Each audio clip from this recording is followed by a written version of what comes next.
আসসালামু আলাইকুম। আশা করছি সকলে ভালো আছেন। আলহামদুলিল্লাহ আমিও ভালো আছি। তো আমাদের যে শিক্ষা প্রতিষ্ঠানগুলোর একদম ক্লাস 1 থেকে মানে একদম সর্বশেষ ক্লাস পর্যন্ত আমি মনে করি যে সর্বনিম্ন আমাদের সাবজেক্ট থাকবে একটা অথবা দুইটা, সর্বোচ্চ আমাদের সাবজেক্ট থাকতে হবে 3টা অথবা 4টা।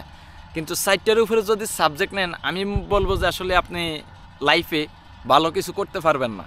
কেন করতে পারবেন না? শুধু এটাই না, তারপরে হচ্ছে আমাদের ক্লাস শুরু হয় সকাল 8টা 9টা কিংবা 10টা থেকে, ক্লাস শেষ হয় দুপুর 1টা 2টা 3টা সর্বোচ্চ 4টা 5টা পর্যন্ত আমাদের ক্লাস। এরপর আবার বিভিন্ন রকমের কি প্রাইভেট পড়তেছে। আমি আপনাদেরকে বলবো যে সাবজেক্ট রাখবেন মিনিমাম একটা অথবা দুইটা, সর্বোচ্চ সাবজেক্ট থাকবে 3টা অথবা 4টা। আমাদের ক্লাস শুরু হবে সকাল 7টা থেকে অথবা সকাল 8টা থেকে, সর্বোচ্চ সকাল 8টা থেকে যদি ক্লাস শুরু করা হয় দুপুর 12টার দিকে যদি ছুটি দিয়ে দেওয়া হয়।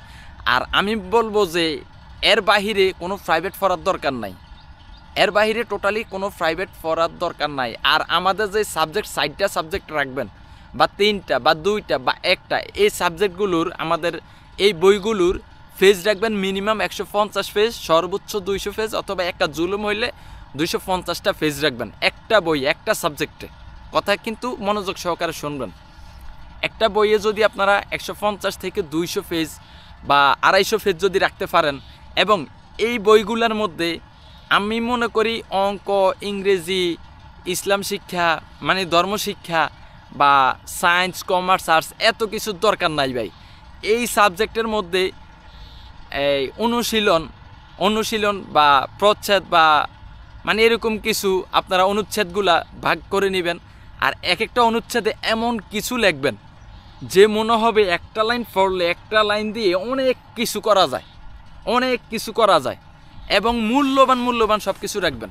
এই 4টা বিষয়ের মধ্যে এগ্রিকালচার রাখবেন, বিজ্ঞানী কিভাবে আবিষ্কার করতে হবে, কিভাবে নলেজ ডেভেলপ করতে হবে, কিভাবে স্কিল গেইন করতে হবে।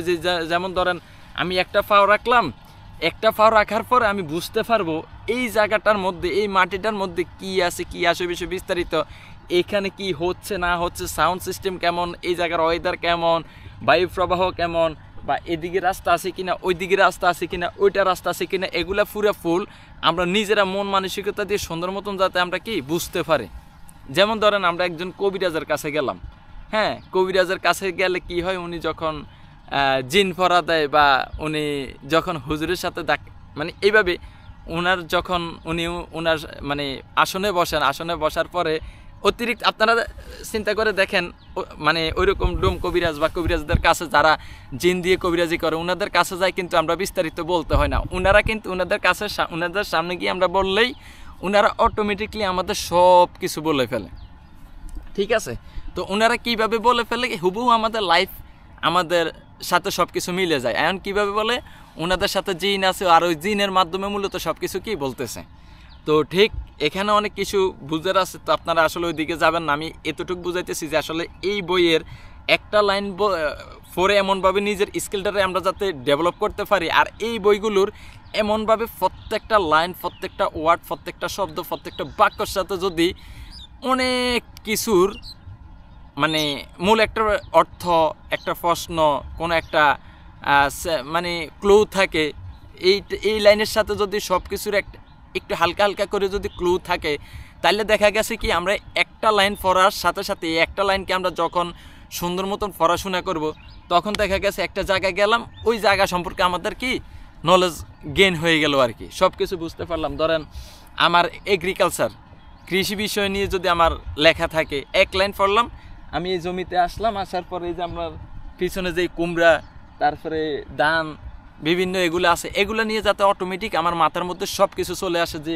এই কুমড়া গাছগুলো কীভাবে পরিচর্যা করতে হবে, কখন কি দিতে হবে না দিতে হবে, এক কথায় রুলস রুটিন যা আছে সব কিছু আমার মাথায় চলে আসে, এবং কোন সময় কি চিকিৎসা দিতে হবে, কোন সমস্যাটা ধরা পড়ে, হ্যাঁ, কুমড়ার গাছের এই যে এটা সেটা হাবিজাবি, ঠিক এরকমভাবে আমাদের চিকিৎসা বিজ্ঞানিক যা আছে সব কিছু যদি আমাদের এমন হয়, আর যখন বিষয়গুলো খুব কম হবে এবং 3 থেকে 4 ঘন্টা আমাদের দৈনিক ক্লাস হবে, কোনো প্রাইভেট পড়া হবে না, সেই ক্ষেত্রে কী হবে যে মানুষ বা ছাত্রছাত্রী যারা আছে তাদের মন মানসিকতা থাকবে অন্যরকম। দুপুর 12টা পর্যন্ত ক্লাস শেষ, এরপরে ওরা কোনো সারাদিন কোনো আপনার প্রাইভেট পড়বে না, এরপর সরাসরি কোনো প্র্যাকটিক্যাল এই মানে আজকে 4 ঘন্টা যা যা পড়াশোনা করছে তা নিয়ে প্র্যাকটিক্যালি আপনার সমাজের মধ্যে কি নেমে যাবে, কিভাবে কি করা যায়। এই আজকে তো আমাকে তো এইটা নিয়ে পড়াইছে, এটা তো আমার সামনে আছে, দেখি এটা নিয়ে একটু গবেষণা করে দেখি কিছু করা যায় কি না, কি আসে বিষয় বিস্তারিত। হ্যাঁ, আর যখন সাবজেক্টগুলো কম থাকবে এবং এরকম কিছু ক্লু জাতীয় এরকম কিছু পয়েন্টধারিত কিছু লাইন থাকবে এবং পড়াশোনাগুলো থাকবে এইভাবে গুছিয়ে, তখন দেখবেন যে ছাত্রছাত্রীরা যখন পড়াশোনা করবে তাদের মন মানসিকতা থাকবে একটু অন্যরকম, খুব ভালো। হ্যাঁ, পড়াশোনা করার প্রতি তাদের আগ্রহ থাকবে অনেক বেশি, ঠিক আছে, এবং তারা খুব অনুপ্রাণিত হবে, ঠিক আছে। ওরা বেশি পড়াশোনা করা লাগবে না, কারণ ওরা চিন্তা করবে যখন বেশি বই গাইড নোট বিভিন্ন জিনিসপত্র থাকবে, তখন দেখা গেছে এটা পড়ি তো ওইটা পড়ি না, এটা শেষ হচ্ছে তো ওইটা শেষ হচ্ছে না, এটা মুখস্থ করছি তো ওইটা মুখস্থ হচ্ছে না, খুব একটা বৃত্তিকের মধ্যে। যখন বই কম থাকবে কিন্তু বইয়ের পড়াগুলো অনেক মূল্যবান থাকবে, তখন দেখবেন যে ওই ছাত্রছাত্রীরা মানে এমনভাবে পড়তেছে মনোযোগ সহকারে যে ওই পড়াশোনা তাদের আয়ত্তে চলে আসছে, পুরো টুটাস্ত হয়ে গেছে, ঠোতাস্ত, ঠিক আছে। যাই হোক, মানে অন্তরের সাথে মনের সাথে গেঁথে গেছে, এগুলো মাথায় রাখার দরকার নাই, কিন্তু পরিস্থিতিতে অটোমেটিক তাদের কি সব কিছু চলে আসতেছে, মনে হয় যে সব কিছু ওদের মুখস্থ। শুধু তাই না, ঠিক এরকমটা যদি হয় তাহলে দেখবেন যে এই ছাত্রছাত্রীরা একদিন এই বাংলাদেশের মূল্যবান সম্পদ হবে। শুধু বাংলাদেশের না, পুরো ওয়ার্ল্ডের মধ্যে অন্তত টপ 5 বিজনেসম্যানের মধ্যে বাংলাদেশি অন্তত 2 থেকে 3 জন থাকবে। টপ 5 বিজ্ঞানীদের মধ্যে পুরা বিশ্বের মধ্যে টপ 5 টপ 10 যদি বিজ্ঞানী থাকে, এর মধ্যে অন্তত 4-5 জন বিজ্ঞানী বাংলাদেশে থাকবে। টপ 5 এগ্রিকালচারের উপরে যদি আপনার এক্সপার্ট স্পেশালিস্ট থাকে, তাহলে দেখবেন যে এই বাংলাদেশের মধ্যে অন্তত 3-4 জন 5 জন থাকবে। আর যদি ডাক্তারদের মধ্যে বলতে যাই, অন্তত টপ 5 টপ 10 এক্সপার্ট ওইরকম অধ্যক্ষ এক্সপার্ট ডাক্তারদের মধ্যে অন্তত 10 জন ডাক্তারের মধ্যে পুরো বিশ্বের 10 জন ভালো এক্সপার্ট ডাক্তারের মধ্যে অন্তত 5-6 জন 4-5 জন অন্তত বাংলাদেশে থাকবে। এটা আমি কথা দিলাম, যদি এইভাবে যদি আপনারা রূপান্তর করতে পারেন বাস্তবে, তবে আমি আশা করি যে এইটাই হওয়া উচিত, ঠিক আছে। এত বই পড়া লাগে না, জীবনে ভালো কিছু করতে হলে, ভালো কিছু আবিষ্কার করতে হলে, ভালো কিছু গবেষণা করতে হলে এবং সঠিক ট্রিটমেন্ট দিতে হলে, সঠিক রোগ বাইর করে সঠিক রোগ ট্রিটমেন্ট করতে হলে আমি মনে করি 3-4টা সাবজেক্টে এনাফ, 2-3টা সাবজেক্টে এনাফ, বেশি পড়াশোনার দরকার নাই। তা আশা করছি সকলে বুঝতে পারছেন। আজকের ভিডিওটা বেশি বেশি করে শেয়ার করে দিবেন, যাতে করে একদম পুরা জায়গা মতো চলে যায় এবং সবাই যাতে দেখতে পারে। তো হয়তোবা আমি কথাগুলো গুছে বলতে পারি নাই, তো আপনারা বুঝে নেবেন, আমার জন্য দোয়া করবেন। সকলে ভালো থাকবেন, সুস্থ থাকবেন। আসসালামু আলাইকুম। ভিডিওটা বেশি বেশি শেয়ার করে দিন।